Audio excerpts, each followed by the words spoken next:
What is up, my peoples, and welcome to This Raw Life, a small little hobby podcast colliding friends, dreams, and sometimes hocus pocus for whatever that means.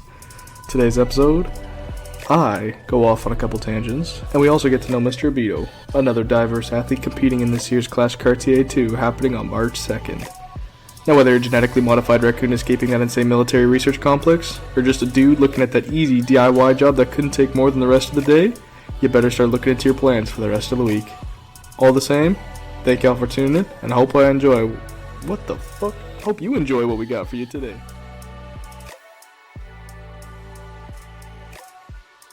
Welcome everybody to episode 13 of This Raw Life. It's your hosts Nathan and Uncle Ivan, and we're joined by Mr. Ibeto, who's going to be competing in the Clash Cartier tournament competition March this year for his first round, his first fight, and we've done a lot now, actually. How many fighters have we got from this series now?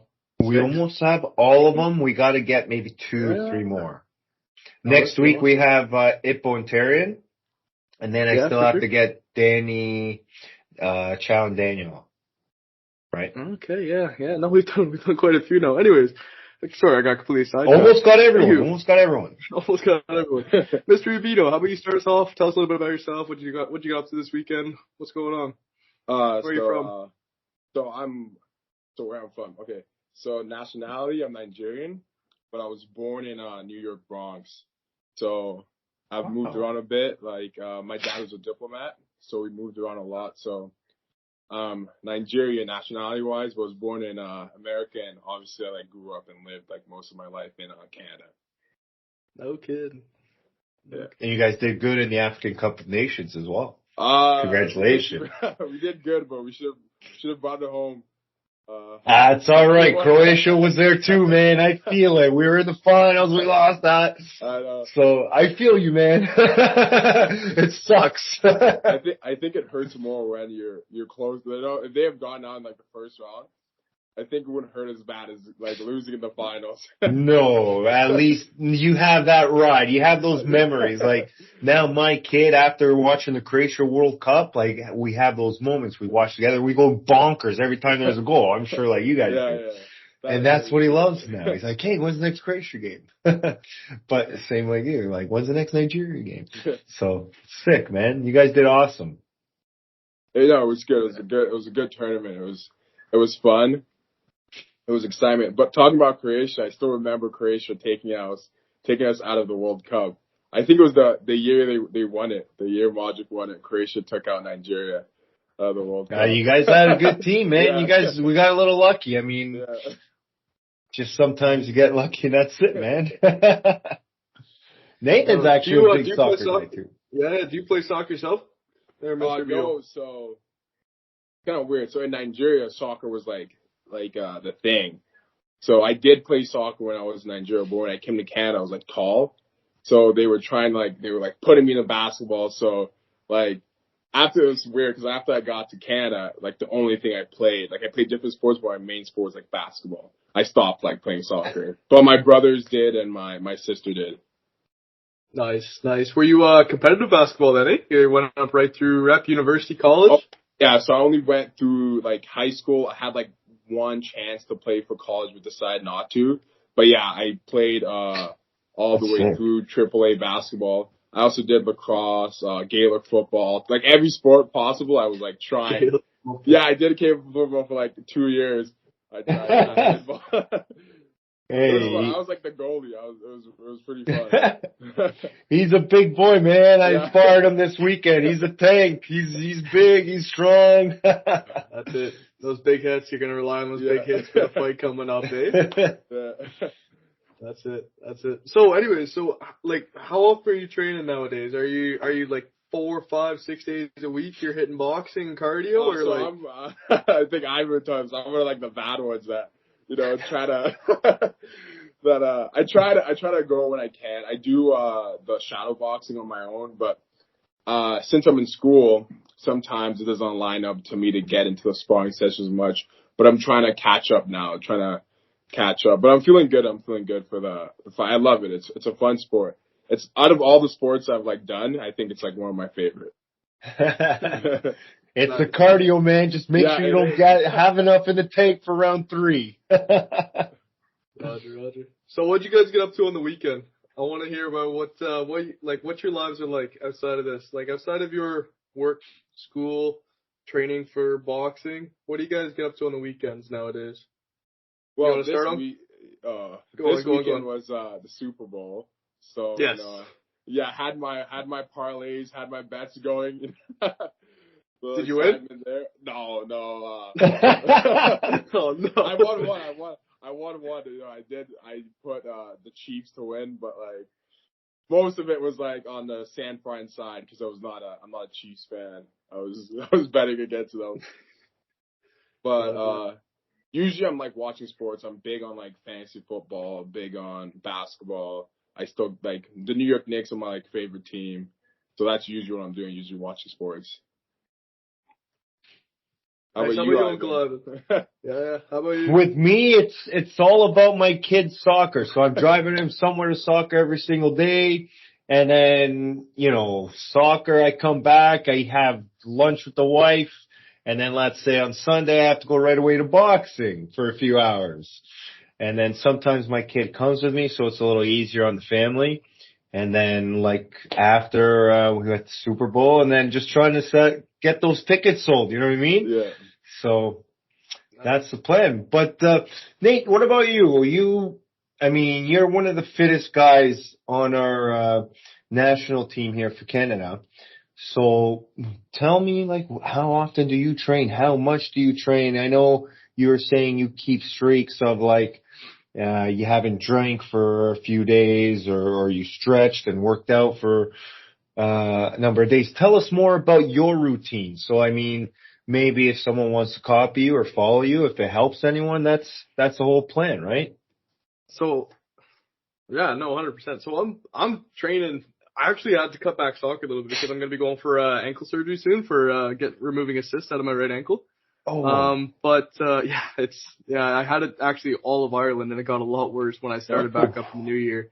So that was a pain coming back for that. But anyways, so I journal fairly obsessively actually. I think I have like OCD or something like that. But I go through like a bunch of different trackers, and some of them being like drinking, smoking, vaping, days of physical activity, flossing, meditating, doing cold shock therapy, and reading. And then I sort of evaluate my days like different facets of life. Like I talk about like out of 10, I rate physical health, mental health, career productivity, friendships, relationships, and general happiness for the day. And then I basically go hour by hour what I did for the day. Take us through your day today. Rate your day. What's going on? Tell us about yourself, man. I'll zip through the weekend because it was actually it was a bit of an unconventional weekend. I definitely did a bunch of different activities during this past weekend, but every weekend's been sort of building in its own way. I'm sort of figuring it out as I go along. But Friday evening I got off. I was off around noon, and I wanted to go to sleep because I had a long night coming up, which we'll talk about in a sec. And then and there was a call that I was expecting because I sent a card for an inspection, a car that I was hoping to buy. I was prospecting for, so I did a pre-purchase inspection on it, and it was taking until about 3-4 o'clock so that I'd be able to. So it was they were gonna call me back when they said it was good and the guy can come pick it up, right? But they never called me until like 7 p.m. right? So I was basically staying up for no reason. So during that time I went out for a hike and then I came back and then I biked downtown. So I was volunteering at the Salvation Army, so I was there from 5 to 6 p.m. Didn't have any time to grab a lunch because I was out for a hike and then I came back and I had to literally get on my bike and leave right away. So I was there until 6 o'clock. But while I was there, the head chef put a couple of chicken wings and samosas off to the side for me, so I had something to grab while I was out there after night. But anyways, so finished there for about 6 o'clock and then I hopped on my bike again. And I thought it was only going to be about a 5-minute, 10-minute bike ride, but it ended up being a 20-minute bike ride to the ambulance services in BC here. The BC Emergency Health Services. So I did my first shift as an observer with the paramedics. I was basically hopping in the car with them, and I was driving around with them, going out for calls with them all night. And like anyone who's watching this, there's that opportunity is everywhere. So you just gotta be open-minded and be ready to look for something like that. So we went on 6 calls during the night. 6 calls on the one night? Yeah. We did 6 calls during the night. The first one, there was an old senior guy. He took a tumble. He excreted a bunch of internal bodily fluids that sometimes would be preferable inside. And And then we went on another call. Another guy had some some very, very swollen feet because he's been on them all day. He's actually part of the street community, so he's It was an interesting interaction. I've never really interacted with people from the street communities, especially from that position. I was just sort of sitting there, staring, watching the paramedics do their job, get their history, get their questions. I'm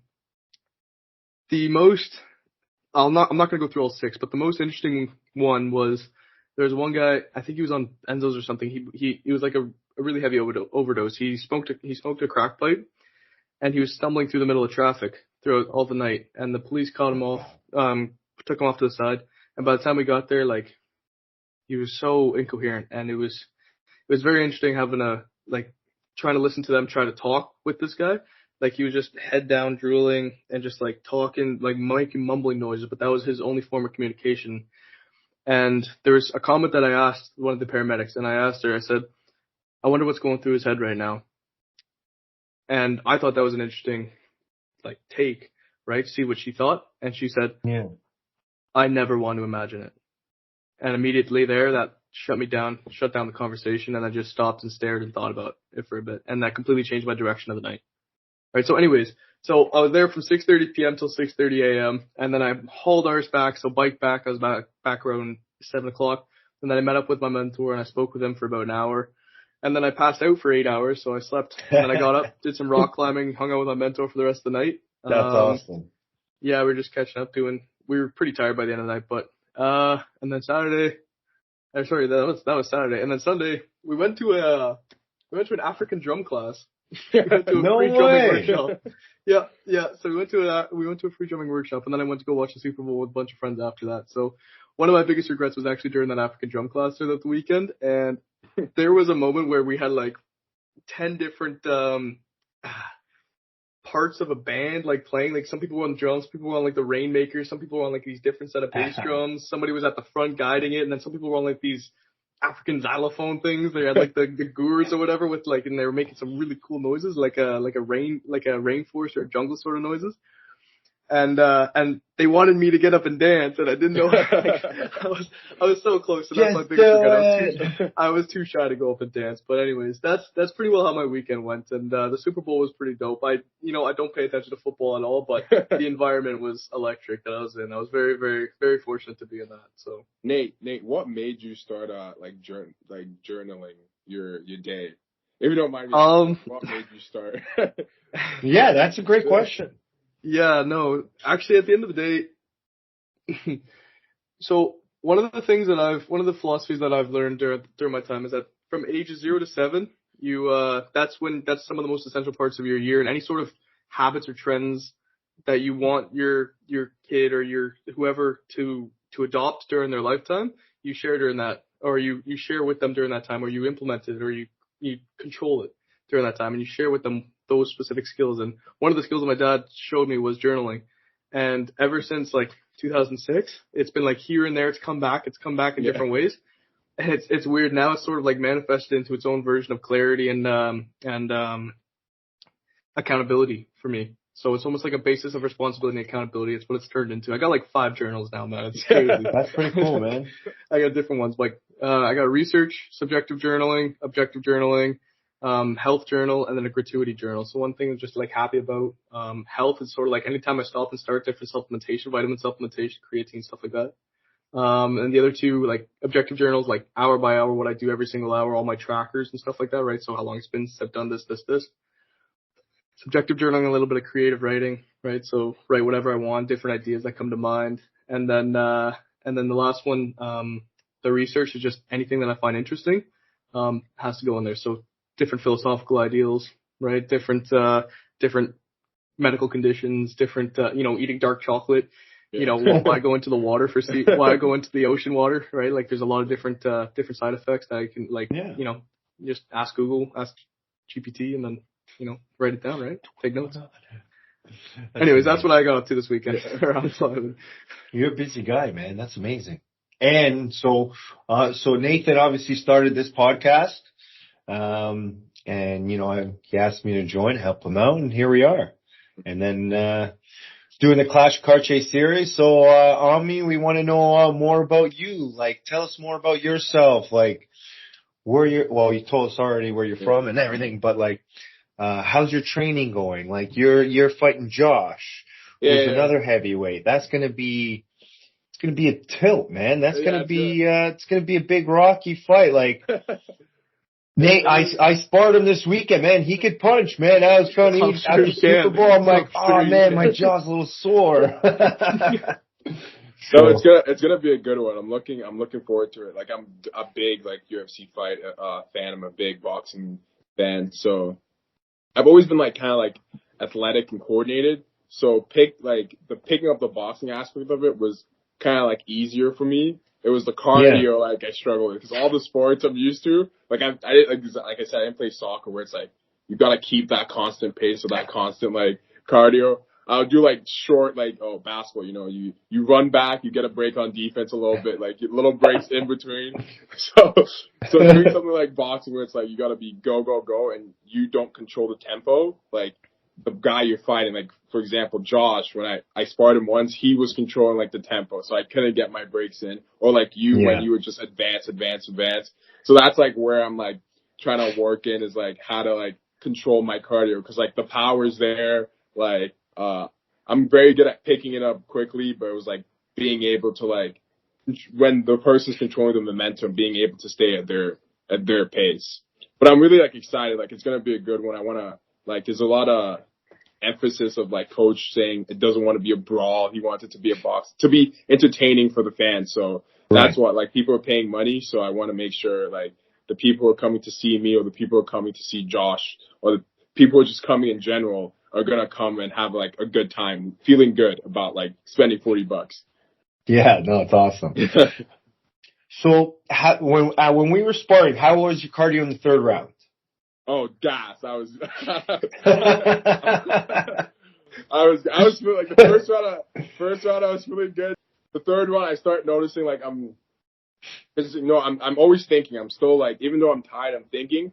But I'm thinking, oh man, I see some punches, but I don't want to throw those punches because I'm like tired. So I'm like, just like, okay, let me just like wait till he does something, So I wouldn't be as like proactive in like the stuff I see, or the angles or the shots I see. I wouldn't take them just because I'm so tired. Or then like my hands, I'm sure it's like my hands will like come down, like if I throw something. Everyone's hands come down though. Doesn't matter. We're all amateurs. So I was gassed, but like from the first time I sparred, there is like improvement, because like the first time I sparred and I got to the third round, I wasn't like throwing punches. I was just like running up and then hugging, and then running up and then hugging. I just tried to, like, kill the but clock. you have that advantage because you're a big guy. So I mean, if you're leaning on me in that, you're gonna gas me out a lot faster. So, but no, you did really well in our fight. I was trying to throw in some feints, try and gas you out a little more, but you're doing good, man. And, you connected with me a lot. So keep that up, man. You're killing it. Yeah, it was a good spar. It was like, I remember you caught me with one shot. I don't remember what it was. I just remember like, oh, okay, gotta keep the heads up. I don't remember what shot it was. I just remember, I think it was the right side, but like, I threw something. I kind of like was like peeling, like leaning back, trying to dodge it, and then you caught me like, oh shit, I gotta keep the head up. It's all good. We all get lucky a few times, you know. He's got a athletic idol, someone that you idolize for either their athletic capabilities or their whether it's boxing, soccer, just a friend, or even a celebrity in any of those sports. Ivan? Okay. Honestly, like, I have an appreciation for a lot of the greats. So, I mean, if you look at Kobe Bryant, Michael Jordan, Ronaldo, Messi, like, Modric, like, if you look at all those guys, they all have something special about them, whether it's talent. So, even when I'm, training with my kid, I always say, okay, try to pick something like, example, if you're watching Messi all day, what do you like from him? Like, is it his feints? Is his left foot? If you're watching Ronaldo now, is it his headers? Is his strength? Is his speed? Like, what do you like? So everyone has an advantage in some sort of another. So we try to take bits and pieces from every person, and then we try to add that to our game and then see what we can do. Nice. So you yourself, do you have one or no? Do you got a favorite? For myself, my favorite would be Luka Modric, the Croatian guy, because he took us to the World Cup. So, plus he's my kid's favorite, so I want to cheer for him more. So, I mean, it's just like Nigeria. You probably have one of the, Victor, I forget how to say his last name. Osimhen, yeah. The guy's a stud. The guy's incredible. He's a freak athlete. I wish he was on Croatia. But that's awesome, man. I mean, that's what it's there for. Now, what's your only? I got two. So first is Conor McGregor, and to me, it's his mental toughness. And not because it's a lot of people, it's easy win to win, but Conor, he is lost, and he still has that capability of, even though like he's been on the news for not some good stuff, he still has that capability of saying that he still believes 100% he's going to win, no matter who he's fighting. No matter the fact that like the way he lost to Khabib and him being able to come back and still act like he's the world champion, it's very hard to do. Like we saw Ronda Rousey, who was on top of the world, take one loss and was never the same. Like even the way she talks about herself, like the confidence was like kind of gone. But Conor doesn't lose that confidence. So I kind of give him that because he's one of the few athletes that I see who are able to take losses. Like they're able to take losses in kind of that fashion. And the second one would be LeBron. And the one I remember, one of my teachers in high school was talking about LeBron because we were having this debate about Jordan versus LeBron. And even though the teacher said that Jordan was the GOAT, which I disagree with, even though the teacher said Jordan was the GOAT, he said the one thing about LeBron is LeBron was put in the limelight like when he was like 15 years old and like never had any scandals happen. Like you never see anything about like him like cheating on his wife or him out at the club or him doing anything stupid. It's whenever you see him, it's about basketball. It's always like, oh, LeBron, he didn't get the win or maybe he got the win. It's always about like he's basketball. So for someone who's like he grew up in a single parent, but like he has like good morals and he's never like you've never seen any scandalous thing about LeBron that didn't have to do with the game of basketball. So I can respect two that. People. That's awesome. I do like. So, what do you do for your mental toughness? For me, oh man, I watch a lot. Like I don't know if this is cringe, but I like come up to the fight or like just even when I was like playing basketball, there was this guy named Inky Johnson. He was a football player, Divisional I football player, and he had an injury where he lost his arm. And he does this like motivational speaking where he talks about how he thought he was gonna basically make it to NFL and move out like his family out to projects. And then he starts playing well and gets this like serious injury where his like I think it's his left arm or right arm is like, completely paralyzed. Like he got injured in D1 football. He was never able to play football again. And he talks about how like he overcame now he does like motivational speaking. And if you hear this guy speak, like you would think, oh, like I'm ready to like team up and go play in the World Cup and score like the penalty or like you think you can do anything just like you hear him talk. So I always like listen to like motivational like speakers like that. That's good. How about you, Uncle Ivan? You know what? They're on Instagram. There's some pages like mental toughness and stuff. So you have those big speeches from the greats like Brady, Kobe, LeBron.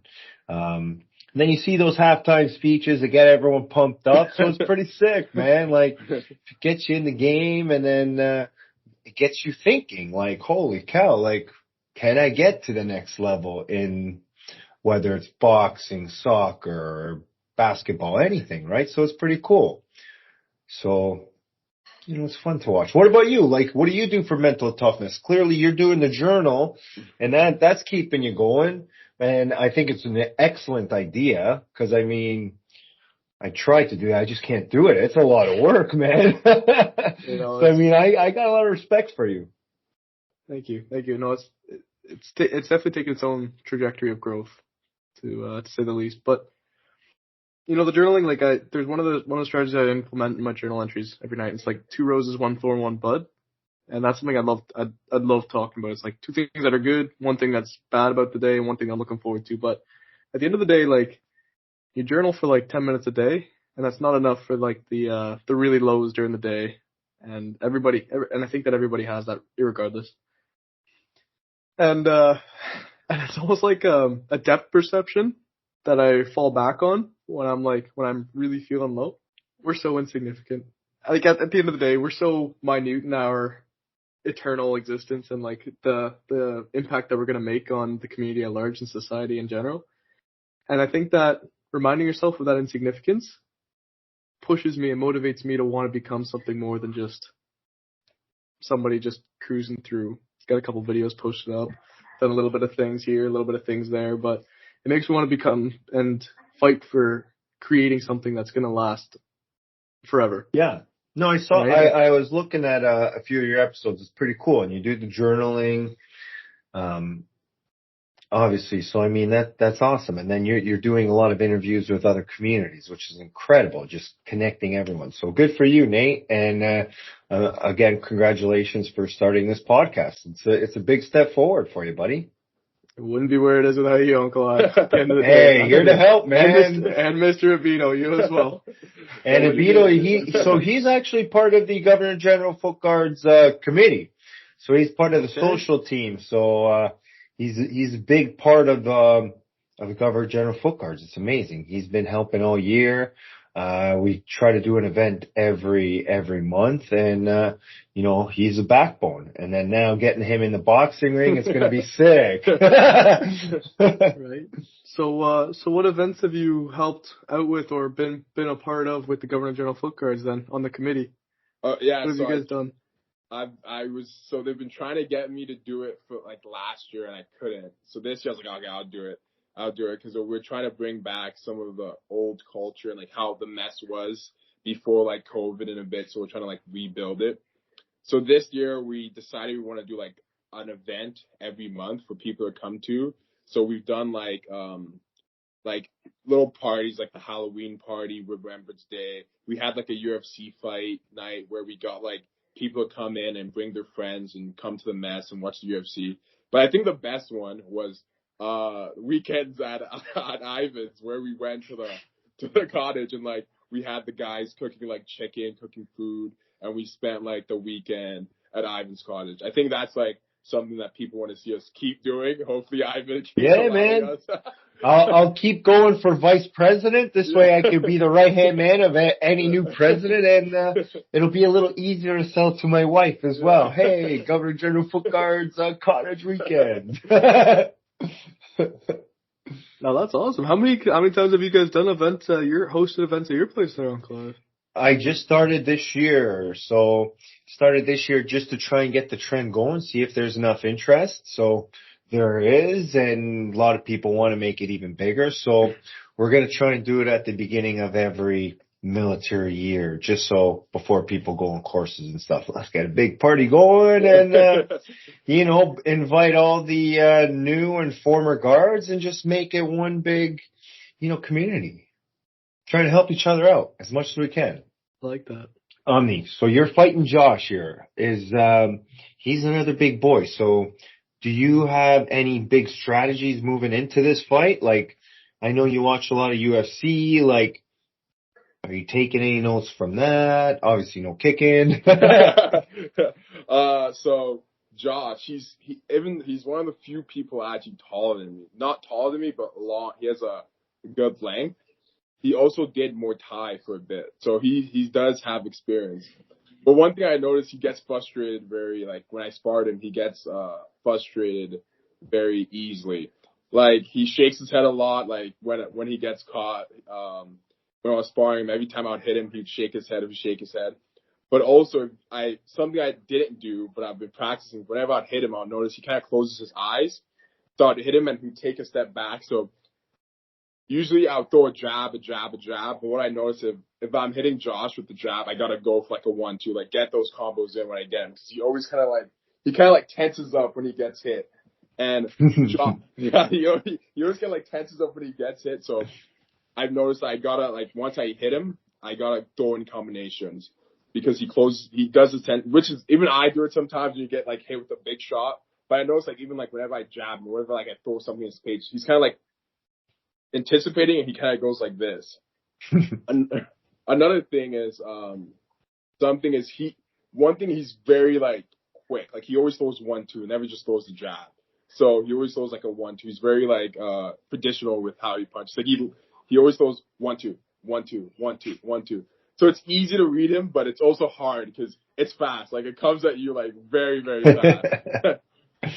No, I think I'm ready. I think I'm ready. I think it's gonna be a good one when me and Josh get in the ring. And what's your toughest? That's Mr. Metcalf, yeah? Josh Metcalf? Yeah. Yeah, okay. We only interviewed him like a week or two ago. We interviewed him, yeah. So he's the other big guy. So yeah, two twin towers literally gonna go at each other like, oh man, like Hulk Hogan and Ultimate Warrior back in the day. So, but Omni, listen, what's the toughest part of gearing up for Clash of Cartier? Because I know you were saying you had some troubles training, where we interview most boxers, they're almost training every single day. Yeah. So tell us a little bit, what obstacles you're running into. This way, we understand what you're going through and maybe we can understand how to deal with it a little bit. Yeah. So Sundays are when we train. Sundays is also like when I go to church. So it's always time trying to figure out a ride to get to like training from church, changing and stuff. But I'm kind of like, okay, I gotta dedicate this last like month to just going there and just like training. But I've been doing all like the shadow rounds. But another thing I've been doing is just kind of taking what the coaches are saying, and I keep hearing the same stuff. It's like people always, no matter how many times you say it, people always go in there and they try to get the finish in the first one, and you lose all the energy. So like I've just been in my head like no matter what, you're just gonna take it calm. You're gonna be calm. You're gonna like stick to the game plan. I kind of just keep repeating over and over and over and over again because they keep saying, like all the coaches keep saying, the main reason people lose their first fight, no matter how good they were in like sparring or in training or like the cardio was they try to get the knockout or they get too intense because they get hit and they try to finish it too quick and they use all the energy in the last 30 seconds. So like build up to the fight every single time, like, okay, you're going to be calm. You're going to be calm. No matter what, you're going to be calm. You're going to be calm. So that's like the main thing, trying to make sure that when like the adrenaline's going, when the excitement goes, I'm able to like just like calm down and just stick to the plan. And I'll tell you right now from experience, that first round is going to be the hardest. Everyone's cheering for you. You're already nervous. You're like, oh man, I'm going into a big fight now. This guy's going to punch me in the face. And then he punched you in the face and you want to react and get him back. You're like, oh my God, I'm so tired. Is there, do you got some habits, good habits and bad habits, whether with your training and with your boxing that that could be either beneficial or detrimental to your performance? For myself, last year I did a lot more heavy bag and a lot less cardio. This year I've been doing skipping like crazy. I like every day just going bonkers on the skipping, but a lot less on the heavy bag. So, I mean, now I see it in my own, like when I tape it, that I look a lot better in my movement. However, the power's not there. But it is what it is. You gotta give and take a little bit. Okay. For me, two things. I know the power's there, but it's being like kind of quick. Like when you see it throwing and being snappy with it. And the second thing is when I am snappy and when I do get that nice connect, not to like watch, because I'll go in there and I'll get like a nice little 1-2, a nice little combination of like, oh yeah, like watching, and then I get hit. So it's being able to like stay in the fight. Like once you get a nice little connect, you still gotta like play defense. You can't be like watching like what you just did. You can't be like looking like, oh, like clapping yourself because you did something nice. So Nate, back to you here with your soccer. So tell us like how much are you training? Where are you training? Where are you playing? And then how's your military base? Like tell us a little bit more about your military base team. Also the position. I forgot to like I already know both positions. That's what I'm trying to Yeah, no, so I'm normally striker. Ivan, where you're center back? I'm usually in the midfield running a lot or center back. Yeah, one or the other. Okay. Yeah, so I got to Squamble probably November 2022. And I joined the team within like 2-3 weeks or something. And pretty well since then. So probably like stay safe December 2022. I've been playing about 4 to 6 times a week every single week. And sometimes like let's say 1 to 2 times a week I'll be in the gym, booting the ball against the wall, practicing shots, getting some of that leg power in. I don't do enough skill work like quick feet work. I think that's one of my biggest downfalls on the field is like I hesitate with my feet too much. I don't know about you there, Uncle Ivan, but like my feet just kind of like get caught over themselves at times. I'm like tripping over them. So, You but know what? I have a shots are dog. I have a little dog that's kind of annoying sometimes, always brings me a little ball to play fetch with. So, you know what happened? I was always just trying to deke it out, and it's just going bonkers. That's how I got good at my little quick feet, is playing with a dog that was annoying, and I was just trying to deke it out. So, So get a dog is what you're saying. I'm not saying get a dog. I'm just saying I got lucky with an annoying dog, and I found out how it could benefit me. Roger that. Yeah, so and then during the spring season I was on I think three different teams. We were having games 3 times a week and then practice once a week. So I was about 4 times of like club soccer and then training outside that. So recently though, our club's actually been expanding a lot. So we've had one team in like there's in the Victoria League in the Vancouver Island Soccer League, there's like 5 divisions, and we're in the 4th division right now. Fourth, like second from bottom division.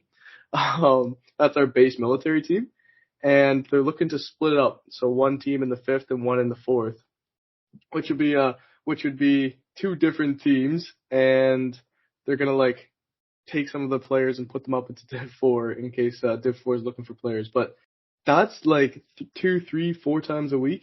On some weeks, we're training twice a week. We got small little co-ed games on Mondays and then games on Sundays. But again, I need to take a break. Like I too much soccer, too much soccer. You know like what? Year and a You're half. right. I mean, the only reason why I'm also playing 4 days a week is because I'm taking my kid to his soccer training. And then I'm like, hey, what am I going to do here? Just sit on the sideline? I'm like, okay, might as well just train a little bit. So again, you got to try and take a negative, turn it into a positive somehow. So, but Nate, let's go back to you nutrition wise, because you're ripped. So tell us what you do for your nutrition. Like maybe everyone listening can see what you do, copy you, and go from there. Again, I'm on the military diet. I don't know if you guys can attest to that. I don't know if you guys are actually, are you a reservist, Mr. Beto? Yeah. Okay. So you're not breakfast, lunch, and dinner in the galley. Okay. Right. So I'm still sort of breakfast, lunch, and dinner in the galley there, but in the mornings I'll have what 3 eggs, 2 sausages, a bowl of fruit, normally in a sandwich with some cream cheese and tomato and extra meat on it. I pretty well have the exact same thing every single breakfast, but sometimes I'll come home and I'll grab shakes. And I'll toss some creatine, collagen, glutamine, and protein in it, and then it'll be a yogurt, a banana, and then basically some milk with it. Sometimes I'll get feisty and toss a chocolate chip cookie in there as well. It's definitely a recommendation, or some Oreos if any of you guys are feeling spicy. But yeah, a lot of decent snacking. But you know what? There's a big cupboard counter full of desserts, and I look at that, and cookies are my weakness, but like I'm normally like 1 to 2 cookies is reasonable. So I try to like look the other way every time I look over at that cupboard or shelf of desserts. But you know, I think everybody's got a little bit of a sweet tooth here and there nowadays. But yeah, I definitely for the most part a decent amount of veggies. Like there are different ways of like rationing different meals. So let's say when you're in a training phase, I don't know if you remember this debrief for the SISM camp there, Ivan. When you're looking at like 25-25 with what is it, carbs and veggies when you're doing certain training and 50% protein, and then when you're doing like a more like intense training, you're looking at 33 even portions right across. So like right, you could play with different portions if you max out, or if you actually are like paying attention to your diet. And it's one way of like enhancing your training and sort of making sure you get the right nutrients for different loading phases of your training. So anyways, that's just my own personal thing. How about you, Mr. Ibeto? Hold on, let's stick with you for a second still. So, because you're training a lot, like what other weight training are you doing? Tell us more about everything that you do. Yeah, so, okay. Like, what's your program right now? Are you training for a course that's coming up? Are you training for soccer? Like, what's going on here? So I'm mostly for soccer, I guess, but like I do want to eventually go for search and rescue selection, tech selection. That's the ultimate plan down the road. That's a long ways away, but there is a standard of fitness that I know I have to maintain for that. So again, I'm soccer even still right now I'm 2 to 3 times a week of soccer. There is hikes that I regularly do, probably 2 to 3 times a week. January was we called it just January, and then we got February as fuck off February, and then March is gonna be Madman March, right? So it's sort of like February is going to be a bit of a relaxed month, but during January, Mondays we'd start with a 5 to 10K run, so somewhere 5, 7, or 10K run first thing Monday morning before we get to work. Tuesdays we'd be doing battle ropes, hit circuits. So the minute on the battle ropes, then there's 15 minutes on the battle ropes total, but like 1 minute on, 1 minute off. And the minute off, you're rotating between push-ups, pull-ups, crunches, reverse crunches, and heel taps, like heel touches, so core. And you'd rotate through that for the 15 sets. And then Wednesday was assault bikes. So I don't know if you guys have been on a assault bike. It's like it's like a regular bike, but you got the hands going as well. So that's about 20 minutes, 25 minutes, and that's minute on, minute off. But the minute on, you're basically hitting 60 RPM. So it's actually a pretty intense minute on, and you do that for 10 or 15 sets, depending on how tired you are or how lazy you're feeling during the day. And then after that, you end with a bit of a mobility session. And then Thursday, we're running to Sax Point, so it's about a 1.6 kilometer run over there. And then we're getting the ocean actually for about, for 10 minutes. So we go right in the ocean for 10 minutes. So that's a cold shock therapy. And, that's miserable first thing in the morning. You want that warm shower. You want that warm shower when you get back. I'll promise you that. And then Friday, we normally sleep in. Sometimes we get up. If we miss Monday or we miss a day in the week, we'll do it again Friday. But anyways, during lunch on ship at work, I'm normally doing like either a calisthenics workout or a resistance training workout. And then after work, Tuesdays, Thursdays, I have soccer practice. And then, or Sunday, Monday, Tuesday, Thursday, I'd have soccer practice. But generally Tuesday, Wednesday, I'd be doing like 250 or 500 meters of swimming, and then doing saunas and meditating during that time, and normally get a resistance training workout once, twice in the evening as well. So generally around 2 to 4 hours of physical activity most days. Wow. Sunday was like 1 hour of physical activity, which kind of sucked, but like I'm a very locomotive guy, and I hate sitting around doing nothing because like I'll go crazy, I swear. But no, that's good. And it showed in training camp. Obviously, you were one of the most fit guys there, so it pays off. So you work out 2 to 4 hours a day. That's amazing. Yeah, keep it up, man. Keep it up. Within reason, yeah, I guess so. But yeah, I definitely hop between different workouts, right? So I'm doing a lot more swimming now to sort of work on the mobility of all my joints, because like I'm doing a lot more resistance training, and I could feel certain areas popping that I don't think should be popping as much as they are. So I'm definitely being a little bit more precautious and taking certain diverse training methods for it to avoid injuries. So when you're on a ship, how do you work out on a ship? There is a gym on ship. So the frigates okay. So the frigates basically a floating city of like 220 people. And generally speaking, most ships do have a little weight facility in the back. So wow. There's not as many workouts as you can do, but there's a couple treadmills, spin bikes, there's punching bags, there's a couple captain's chairs. Sometimes there's even squat racks.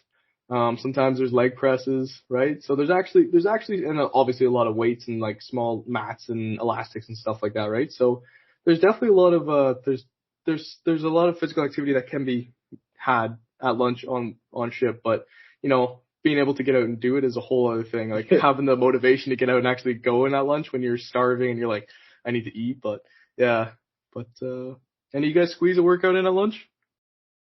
I do, yeah. So I work from home, and then the gym's 2 seconds from my house, so I just jump over and then come right back.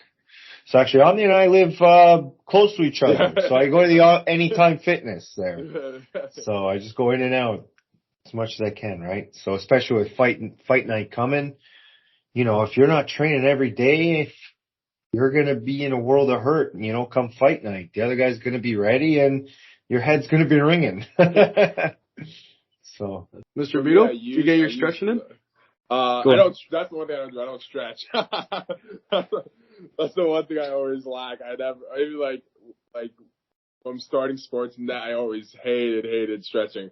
Like could never even like. I remember in like high school they used to have that flexibility test, and that was the only thing I'd ever fail in gym class. That flexibility test, like moving, like you basically had to like touch your toes like sitting down, and I could never move, like touch the bar.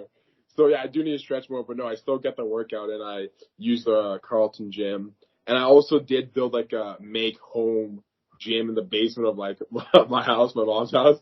So I do have like a pull-up bar, elliptical, a bench, a squat rack, battle ropes, and a treadmill. So I do have. That's where I do my my shadow box. I have a little area for my shadow boxing. Nice. The battle ropes, battle ropes, eh? Those things are tough, but no, they're worth it. Any quick tips you could tell us from your boxing experience there, Ami?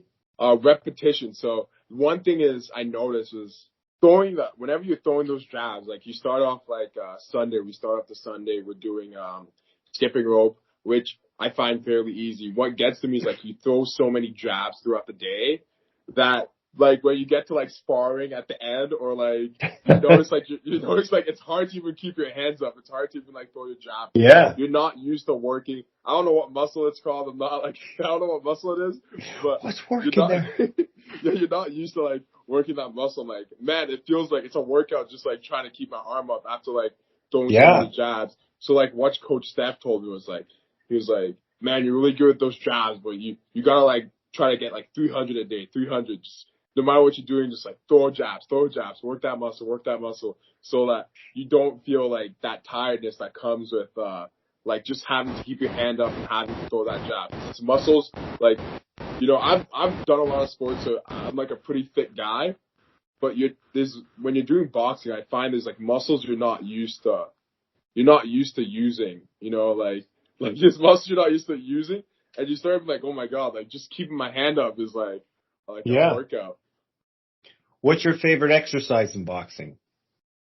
The one I like the most is when we get to the heavy bag and we're just going like repetition, like just getting as much around as we can, and then he like says a combination like 1-2, and then we go 1-2, and we use all our energy, and then we go back to like just like go repetition, because that's like it's like also like a mental toughness, because like Coach Mike sometimes man he takes a while before like he allows you to like get a break, so you're like, oh man, I can't keep going. And then he's like 1-2, and then you go 1-2, 1-2, 1-2, 1-2. So like you're fighting with like the coach, because you're fighting with yourself, and you don't know how long that workout is gonna be, because you're not the one controlling it. Like whenever I'm like shadow boxing, no, I like it, but I'm the one controlling like my tempo. I'm the one controlling how much like exertion I use. Whenever it's like him counting out like we're just going repetitions till he calls out the combinations, that's like you gotta like throw it even though you're tired, because he's calling it out and he's controlling the tempo you're putting in. He's controlling like basically he's controlling like what you're doing, so you can't just like quit. He wants to push you to the next level. Yeah. And it showed, like even when I'm looking at your previous sparring videos to when we fought yesterday, big difference, buddy, big difference. I mean, you can tell who's actually practicing their shadow boxing, and you can tell the guys who aren't, and it shows in the sessions, right? So good job, man. You're killing it. Thank you. I just I want to win for the regiment, but I also want it because the like Beaver boxing, and my friend used to box for Beaver. They're very kind of like known around Ottawa for boxing, and they're putting this event. I know they also have like firefighters, cops, and like Fight for the Cure. So they have all these boxing events that's like going on. So them doing this and like putting my name out there, I want to make sure that I pull out, not only do I get the win, but we pull out like a good product, but also so we can continue it. Because there was guys like you and like Davey who went out there the first year, like kind of like the guinea pigs to test out if this could actually work. And then hey, it worked. And then they said it could work, so I want to make sure that we do good enough that we can keep it going and like. And we got to keep the belt. Yeah, we got to keep the belt in our museum, not the cameras. How'd your day? What'd you get up to today? I know this is a little bit of a sidetrack, but what'd you get up to today? This morning, woke up, had to get all 3 kids ready early in the morning, take them to grandma's house, because then she's going to take them to the bus. 3 kids. 4 or 5 a.m.? No, 4 or 5 a.m.? I wake up at 6:30. Nice. And then I try to have them out of the house around 7:15. 6:30 in the morning, it's hard to drag them out, but so I usually just turn on the lights so they're like, oh, but that's their signal to know, like, hey, time to wake up, Dad's coming here, Then come back. So I work from home, with OFX. So I exchange money for personal businesses.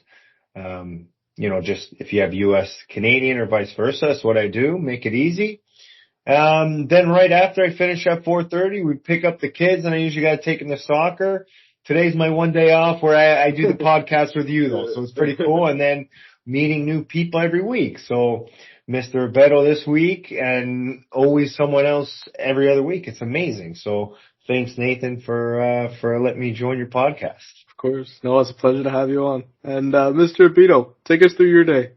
Today, so I've been doing one thing. So taking quantitative crim, like it's my last year in university. So I've been trying to understand like SPSS. It's like this stats. It's basically like Excel, but like on steroids.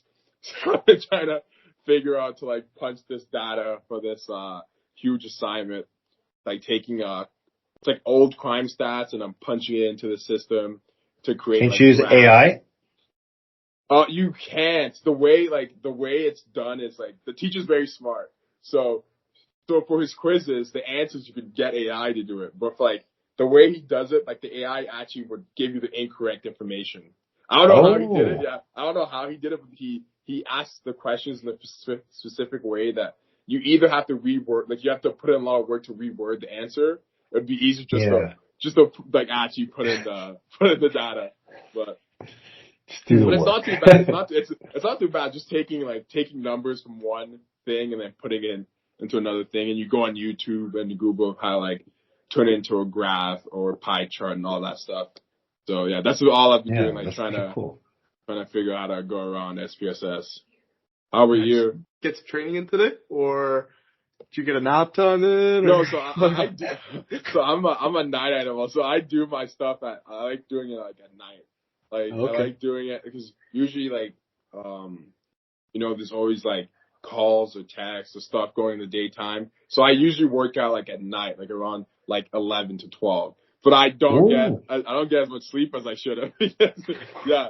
But I always like working out like at nighttime. Even like when this summer, someone I met through like CG Ross, he was the opposite, so he likes working out in the morning, and then I work out at night. So sometimes with like cross path, but like he would be getting up, and I still have all this adrenaline, and I would just be going to bed.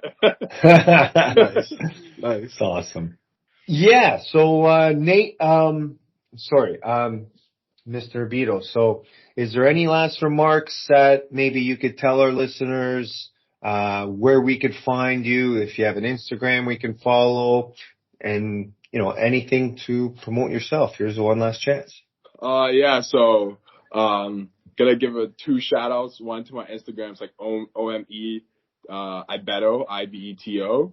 And also like if you're in Ottawa, I would give a shout out to like the Ottawa Hoop Stars. They're a great organization. I used to volunteer for them, but I don't do it as much with like work and stuff, but it's just like stuff that they do around like Ottawa. I think it should be more known. I think they should have a lot more followers than they do. So I'll give them a shout out. They play basketball like at high schools, or like they do like at the park. So I'll go give them a follow. But also the guards page, the Leo B. I think it's Leo B. Clark Club. So I'd also give them, because we're always doing some cool stuff like the boxing match. We also throw some awesome parties that, anyone is good to attend if you think about joining the reserves or you just want to come have a good time. So those 3 would be the pages. I'll do the shout outs here. Nice. Uncle Ivan, how about yourself? Close remarks from your end? You know what? Thank you for joining us today. It was a pleasure, getting to know both of you a little bit more today. Big fight coming March 2nd in Ottawa. I'm posting as much as I can on Cousin Ive, on Instagram, and I'll be tagging everyone, so everyone gets to know all the fighters come fight night. So thank you so much to the both of you, and can't wait to do this again next week. Yeah, no. And thanks a lot, guys, for tuning in. If you are. If you aren't, then you're missing out as always. Mr. Ibeto, thanks again for coming out for us. Thank you, Uncle Ivan. Awesome. Thanks so much, gentlemen. You guys have a great night, eh? Thanks for tuning in, of course. Hope you learned a thing or two, or maybe even thought about if chickens deserve to be treated the same as bananas. Because I sure did. Anywho, next week's episode, we'll be meeting two more of the boxers for the upcoming Clash Karate series, Mr. Taryn and Mr. Ibeto. Until next time. And don't forget to do some sit-ups.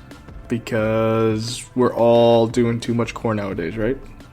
Anyways, I'm watching you. Don't think I'm not. Toodles.